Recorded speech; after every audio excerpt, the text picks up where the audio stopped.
আসবে, আল্লাহর কোরআনের আইনের কথা আসবে, তখন কোনো দল দেখার সময় নাই, তখন কোনো ধরনের টুপি দেখার সময় নাই, তখন কোনো ধরনের পাঞ্জাবি দেখার সময় নাই। তখন আল্লাহর হুকুমের জন্য, আল্লাহর আইন প্রতিষ্ঠার জন্য হাতে হাত ধরে আমাদের ঐক্য করে তুলতে হবে। কি করে তুলতে হবে? আল্লাহর জমিনে আল্লাহর আইন প্রতিষ্ঠার জন্য ঐক্য করে তুলতে হবে। কারণ এই বাংলার জমিনে যদি আমরা ঐক্য করে তুলতে পারি, আল্লাহর আইন প্রতিষ্ঠার জন্য যে মুসলমান আছে তারা যদি হাতে হাত ধরে একটা সারিবদ্ধভাবে একটা জায়গায় একটা প্ল্যাটফর্মে আসতে পারে, তাহলে কোনো কাফের মুশরিক এই বাংলার জমিনে মুসলমানদের ক্ষতি করার সুযোগ পাবে না। পাবে না। আমরা আমাদের ইতিহাস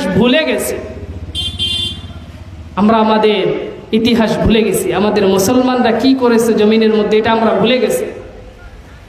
আরে ভাই, নামাজের ওয়াজ তো করবো, রোজার ওয়াজও করবো, হজের ওয়াজও করবো, ঠিক আছে, কিন্তু আপনি একটু